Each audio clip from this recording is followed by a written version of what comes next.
Hello there. Today we're going to give you an honest review of Tribe Primitive Builder, and primitive is the operative word of the day for this game. It is just that simple and basic. There is no threats in this game whatsoever. There's no combat, there's no guys to fight, there's no aggressive wildlife to worry about.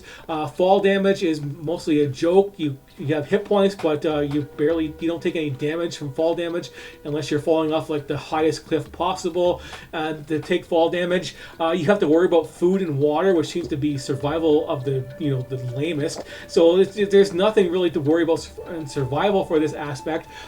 Completion sinks for this game. There is really not much going on for completing this game. There just doesn't seem to be much to do. It has decent graphics and stuff like that, and you got to manage your different tribes and different zones, but there's nothing in depth in this game whatsoever. We can take a look at right now what you can actually build in this game, because that's what I like to see in this stuff right here. So you can build crude tools, and that is it. There's no upgrades. You get obsidian later on, but they didn't even bother adding obsidian tools and upgrades to that. So they just kind of like finished the minimum possible they could actually possibly do, and then that is it, and they're done. So you got crude tools you can build, and then you got talismans and stuff like that for unlocking your different buildings. Your inventory, as you can see, there's no weight in your inventory. You only have tools and durabilities, and your tools don't stack, and there's nothing else going on with that right there. So you have hardly anything to build in this game to craft. You have your inventory is like so simple and easy to manage. You have nothing to worry about there. Your buildings in this game are, you got a storage unit, a marketplace, which is just a glorified transportation system from one zone to the next, and then you have your tool makers, and you have production, which should be under tool making, but I guess they couldn't fit 7 things in their wheel. I guess they have for their different things that you can build on there. Your food is basically each zone has only one food type that you can actually make and produce. So your first zone can only have fishing, your second zone can only be hunting, and then farming for the third, and the last one is nothing. And then you have your cooking hut. That is it.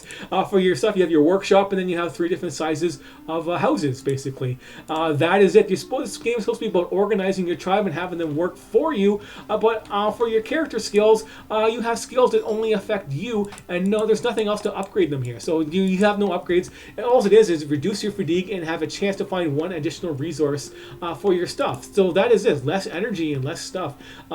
That is it. So there's really is limited, very limited, and it makes you feel like you're doing something when you get level ups, but they don't really matter too much, because a 1% chance increase, it doesn't really mean very much to me at the end, for extra resources and stuff like that when you have your whole town doing it for you. So your upgrade system in this game is based on your different altars you go to, and you do the talismans and incense and stuff like that to actually get things unlocked, and that's how simple that is. So that's that. Your tribe management system, there's nothing going on in here. As I said, there's different zones that are connected, but that doesn't matter for your sleeping arrangements and your houses. So you put your houses, it doesn't matter where they are. It doesn't matter. You don't have to have any houses in a certain zone, and still you can still have workers there. It doesn't make sense. There's no logistical sense for that.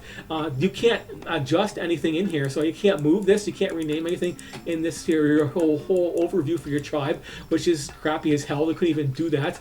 There's no sorting or nothing whatsoever. All your buildings need to be connected to storages, and your storage units are basically your runners that run resources back and forth, but you can only connect it to one marketplace, and that's it, and in that zone. So you can only connect it to one marketplace, so you can't do any complex things like have more buildings in one zone than what your storage units can actually hand.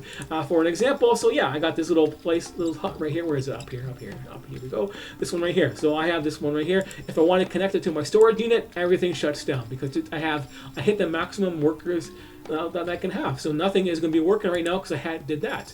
So let's move over to the village storage that you start off with, which is only 2 guys maximum, which is not enough. You need your own storage hut.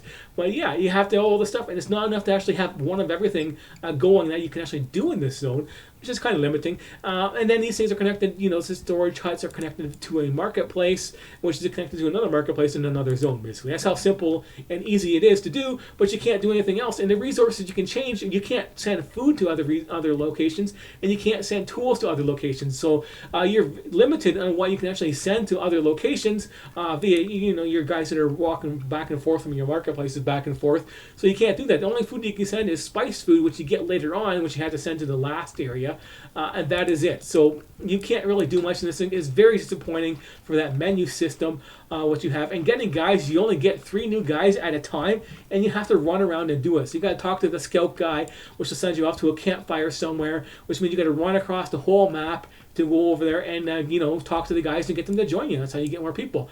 And then this zone is the best zone to do it in because it's easiest to navigate. And this is smaller. This zone is crap. But yeah, we can show you the other zones right here.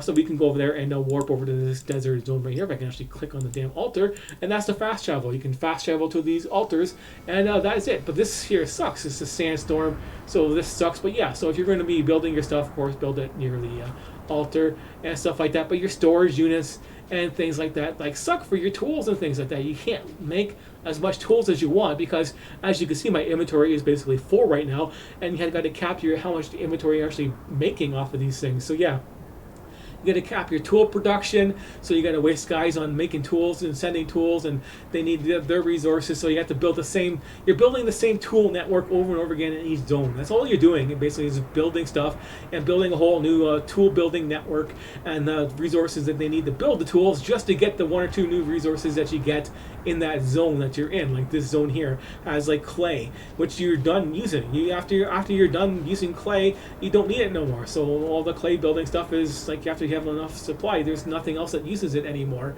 that you're going to be building. So it becomes pointless. And same with the other one, the last zone right here.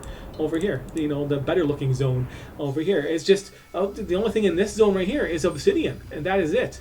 So you build your obsidian building places, and that is that. So we can jump down there into the lava. See that? You can jump that far and not take any fall damage. You can jump really far. So you just have your little marketplace over here to get the food. That's it. So he's setting food over here. So these guys have food. That's all you need to do. And then you have this. That's my work area. So then the little tool location. These guys are out of tools. I haven't built them. I built them manually. They used them all up. But yeah, I got enough resources there. I built the hut over there for no reason. That's it for the game. So yeah, he shows you the whole game. The whole thing is basically trying to get off this island. Why is it foggy here? I don't know why. Because it was foggy in the other zone.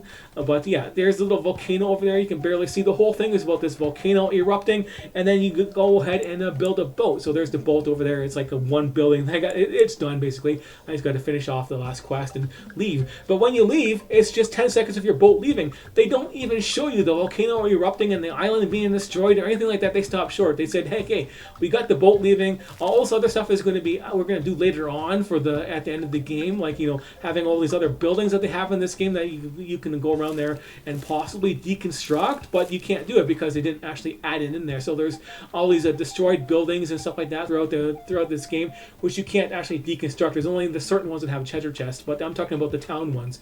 Like there's a whole town over here, stuff in here with broken buildings and stuff like that. You can't tear them down and rebuild it or anything like that. They could have done that to rebuild these villages up, but yeah, you can't do anything like that.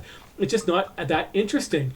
It is just very primitive. It's a one-shot deal. So yeah, as for the score of this game, uneventful, not a challenge. If it's your first time playing this type of game and you don't want anything that's going to be like a combat related, when you run around gathering resources and you want something very easy to manage and you don't have to worry about weight and stuff like that, then go ahead and try it. But I wouldn't spend anything over like $5-10 on this at maximum for playing this game. It is, to me, it's like free or $5 or less. For me to actually play this game. This game is only worth like a 4 out of 10. It's playable, it's passable, the graphics work, there's been no crashes and stuff like that. So yeah, I was going to give it a 5 out of 10, but the ending really sucked.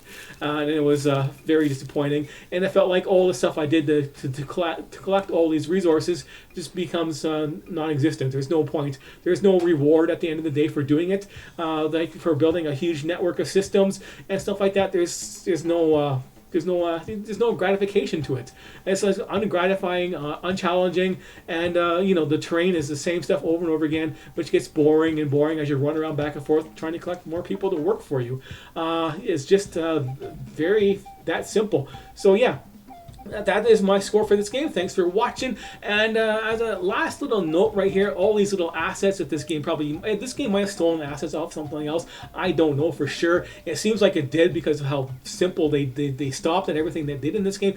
But this assets like this, where they had this basic crap like this, and the skill system and the tribe system they have right here, this is Sengoku Dynasty is what copied off of this. So basically, if you watched my review on Sengoku Dynasty, that was on the older version. They did an update on there to fix some of those things. So some of the things don't apply, even though I know in the review I said that. But yeah, Son Goku Dynasty basically copied off of Medieval Dynasty and this game assets, and they basically chose to take the assets off of this game and Medieval Dynasty, and then they put them together, and they took the worst combination that they possibly could and made their game out of it. So yeah, that's what I think about them basically on their choices on their game right there, and ruining another first-person town building game, which I want to play a good one. But when they keep taking assets off of games like this and games like Medieval Dynasty and then putting the worst possible combination together to actually make their game, and it's very discouraging, and it's very disappointing when they see cheap shit like that when they're doing stuff like that. It's like they don't care about the game, they just care about pumping something out